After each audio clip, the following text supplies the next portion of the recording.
Bonjour, nous sommes le jeudi 14 mai et nous allons travailler sur les diagrammes climatiques. Donc a priori, des copies que j'ai déjà observées, ça s'est relativement bien passé. Donc vous avez dû obtenir quelque chose comme ça. Donc on a les climatogrammes de Brest, Strasbourg et Marseille sur le même document. Donc c'est plus facile de les avoir sur le même graphique pour pouvoir les comparer. Donc j'ai vu que certaines m'ont fait un graphique séparé par ville. C'est pas dramatique, hein, on peut quand même observer des informations malgré tout. Donc si vous les avez fait sur le même document comme je l'avais demandé, sur le même graphique comme je l'avais demandé, il fallait bien mettre une légende. Donc vous voyez Brest, je l'ai mis en bleu, donc je l'ai mis ici que je l'ai mis en bleu, Strasbourg en vert, on le trouve ici, et Marseille en rouge, vous l'avez là. Donc moi j'avais choisi comme échelle, alors j'avais du papier millimétré, donc c'est un peu plus facile, j'avais choisi 1 cm pour 10 mm de précipitation sur l'axe des ordonnées. Donc les précipitations toujours sur l'axe des ordonnées, il faut bien mettre le titre à l'axe avec l'unité. Concernant les abscisses, j'ai pris 1 cm pour 1 degré. Donc j'allais jusqu'à 25 ici. Vous mettez bien température en degrés Celsius, ne pas oublier de mettre la flèche au bout. Et puis bien sûr mettre un titre. Pour chaque point, la première lettre du mois, et vous obteniez quelque chose comme ça.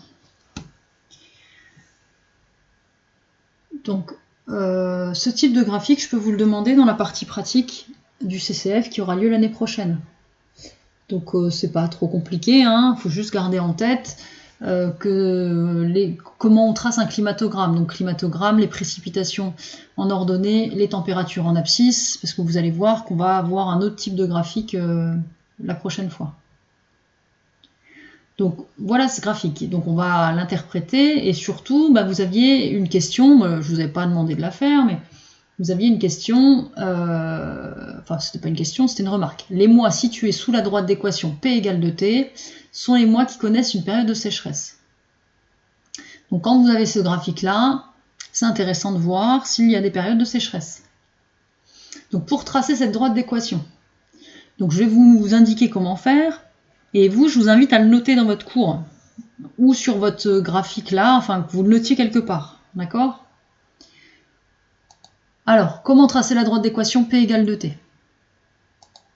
Donc pour tracer une droite, vous avez dû le voir en maths, il faut obligatoirement 2 points. Alors le mieux, c'est de prendre 2 points qui sont relativement éloignés, parce que si vous prenez 2 points l'un à côté de l'autre, et que vous les tracez pas de manière précise, votre droite, elle peut vite partir dans le mauvais sens. Enfin, pas dans le mauvais sens, elle va dans le bon sens, mais elle peut être en décalage par rapport à la droite qu'on souhaite obtenir. Donc pour tracer 2 points, il faut d'abord calculer les coordonnées de 2 points. Donc en utilisant cette formule, P égale 2T. Donc je vous rappelle, P c'est les précipitations, T c'est les températures. Quand vous avez 2T, comme ça c'est 2 fois T. Donc premier point, le point le plus facile et que je vous conseille de prendre à chaque fois, c'est 0. C'est les températures égales à 0 degré. Donc si vous prenez une température égale à 0 degré, on prend notre formule P égale 2T. Vous l'avez là. Donc 2T, c'est bien 2 fois T. Donc on va faire 2 fois la température qui est de 0 degré. Donc 2 fois T, c'est 2 fois 0. 2 fois 0, ça fait 0. Donc le premier point, ce sera 0, 0, c'est-à-dire 0 degré, 0 mm. Donc c'est assez facile à placer. On prend notre graphique. 0 degré c'est ici, 0 mm c'est ici, donc notre premier point il est bien ici. Ensuite, deuxième point. Donc, alors je reviens juste en arrière, un deuxième point, il faut prendre quelque chose d'assez éloigné.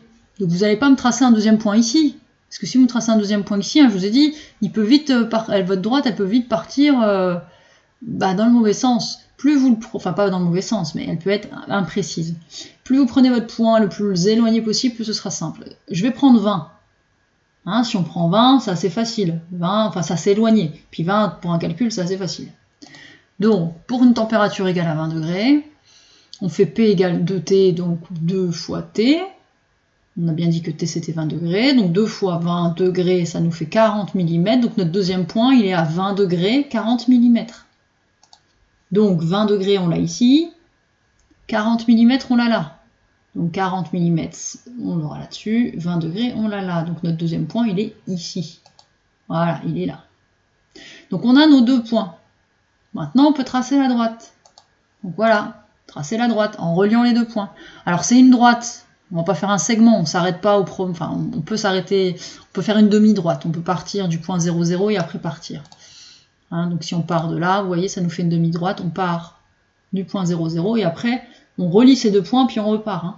Alors moi, c'est pas super précis parce que je le fais à l'ordinateur, mais vous, essayez d'être le plus précis possible. Alors c'est pas super précis, on n'est pas loin de la précision quand même. Hein.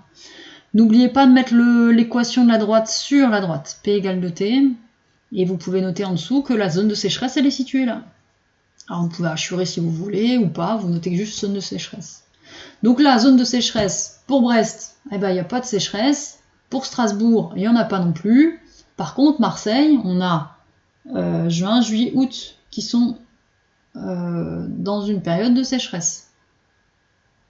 Donc c'est normal. Marseille, il y a toujours des moments qui sont des mois qui sont secs. Alors, en remarque, je vous dis que vous pouvez utiliser n'importe quel autre point du moment que ceux-ci sont calculés à partir de l'équation de la droite. Par exemple, vous aurez certainement le point 5, 10. Vous voyez, il est sur la droite. Ou le point 10, 20, il est sur la droite. Le point 15, 30, il est sur la droite, etc., etc. Vous prenez ce que vous voulez comme point. Après, si vous avez des difficultés en maths et si vous avez du mal à comprendre comment tracer un point, vous apprenez juste ces 2 points-là. Vous savez que ça passe toujours par 0, 0. Ça passera toujours par 20, 40. Vous tracez cette droite toujours de cette manière-là et vous êtes sûr que ça fonctionne. Donc tout ça, on le reverra en pratique, en cours, ensemble. Et bien quand on se verra, je ne sais pas quand, mais quand on se verra, on reverra ça en cours. La suite. Alors la suite, je vous demandais, je vous ai pas demandé de le faire déjà. Alors il y en a certaines qui me l'ont fait, mais si vous l'avez fait, c'est bien, mais vous n'étiez pas obligé de le faire. Donc je vous demandais de placer déjà les 3 villes sur la carte. Donc Brest. Brest, c'est ici. Donc Brest, vous voyez, il y a l'océan Atlantique là. Brest, c'est vraiment au bord de la mer. Strasbourg, c'est ici. Alors là, par contre, Strasbourg, il n'y a pas d'océan ou de mer qui est proche. Hein. On n'a que le continent ici. Hein. Et Marseille, là, Marseille, proche de la Méditerranée. Donc je vous dis ça parce qu'en fait, l'océan Atlantique, la Méditerranée et le continent vont avoir des influences sur les climats de ces 3 villes-là. Donc on va aller un petit peu regarder dans le détail les climats de Brest, Strasbourg et Marseille. Et puis, bon après, c'est juste une interprétation des diagrammes climatiques. Les climats français, on les verra un peu plus précisément dans la suite du cours. Alors, Brest. Donc Brest, si on reprend le graphique, Brest, c'est en bleu. Donc Brest, on l'a là. Hop.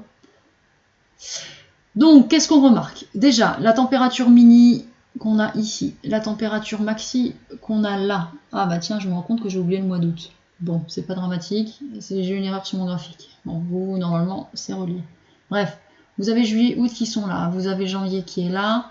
Vous voyez la différence entre ces 2 températures-là, c'est pas énorme. Si on compare avec les 2 autres graphiques, le climat de Brest, le climatogramme de Brest est plus petit en largeur. Alors que vous voyez, Strasbourg, il est plus grand, Marseille, il est aussi un peu plus grand. Donc ça, c'est quoi? La différence entre la température mini et la maxi et la mini, ça s'appelle l'amplitude thermique. Donc sur Brest, l'amplitude thermique n'est pas énorme. En fait, ce climat-là, qui est un climat qui dépend de l'océan Atlantique, on parlera d'un climat océanique, il est caractérisé par une amplitude thermique peu élevée. Au niveau des précipitations, on remarque 2 moments. On a un moment ici où les précipitations sont assez régulières, donc on va dire de février à septembre à peu près. Et on a 4 mois ici, octobre, novembre, décembre, janvier, qui sont des mois très pluvieux. Donc en fait, les précipitations d'un climat océanique, elles sont relativement importantes toute l'année, mais avec quand même un maximum en hiver. Enfin, hiver, alors là c'est l'automne, début de l'hiver. Donc on va noter ça. Pour Brest, climat océanique.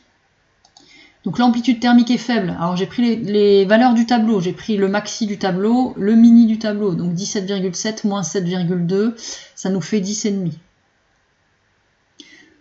Ensuite, les précipitations. Donc il y a des précipitations toute l'année. avec un maxi en automne, début d'hiver, donc ça c'est ce qu'on a vu, hein, octobre, novembre, décembre, janvier, et un mini en été. Alors c'est un mini, c'est pas très bas, hein. Moi, je vous le dis, il y a très rarement de sécheresse.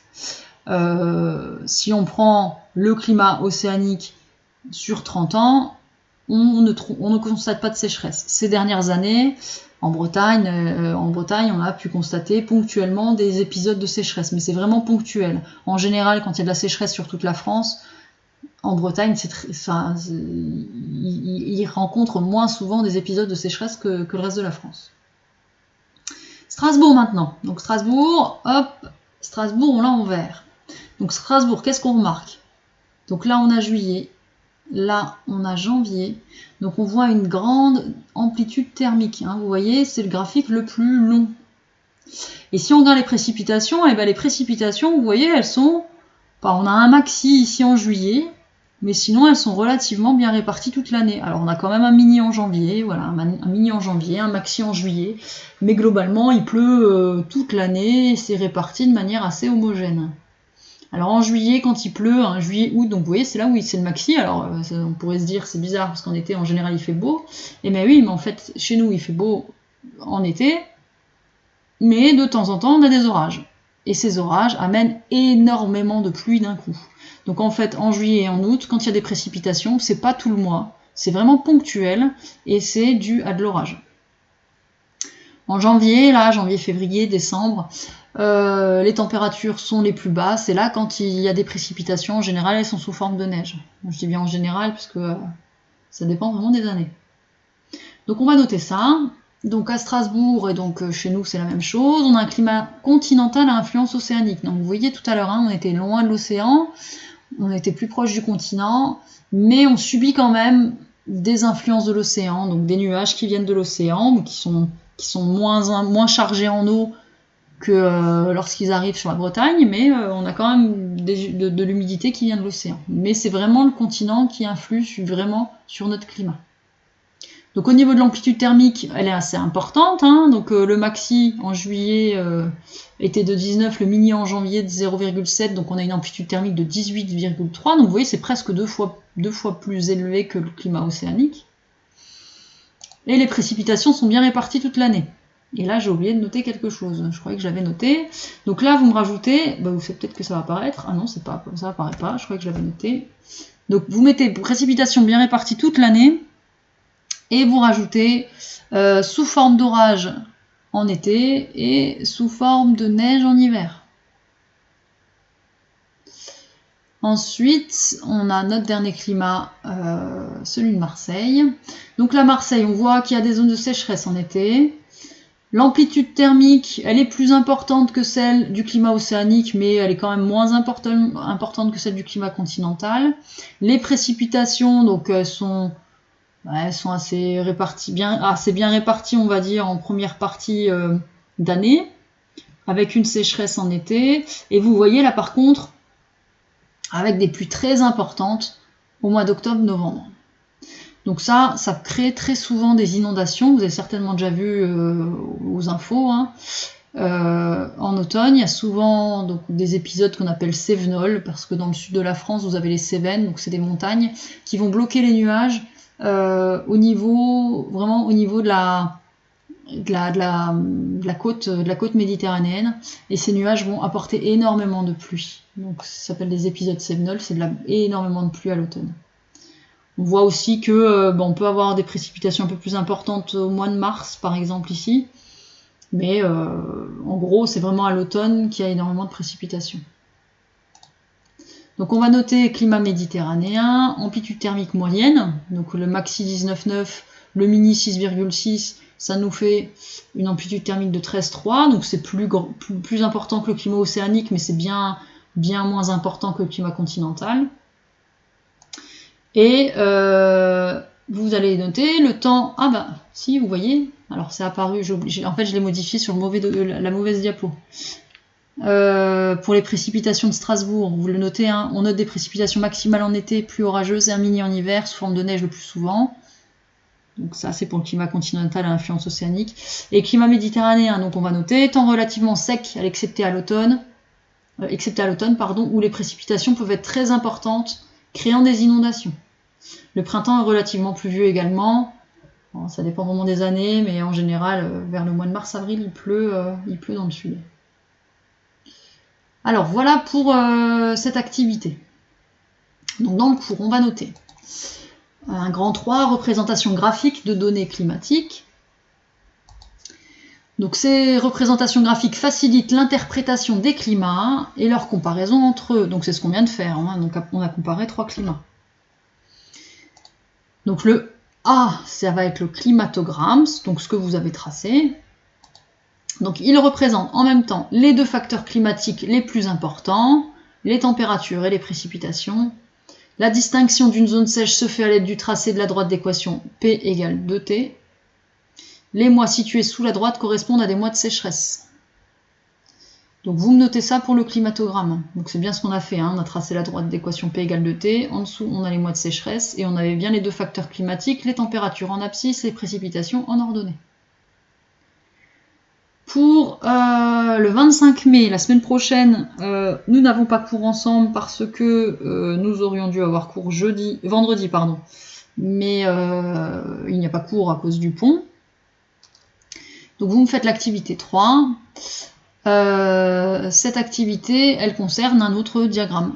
Voilà, donc vous me le tracez pareil, hein, sur papier millimétré si vous avez, sur papier à petits carreaux si vous n'avez pas de papier millimétré, et si vraiment vous n'avez ni l'un ni l'autre, vous faites sur papier à carreaux normal, quoi. Je vous souhaite une bonne journée, et puis je vous dis à bientôt.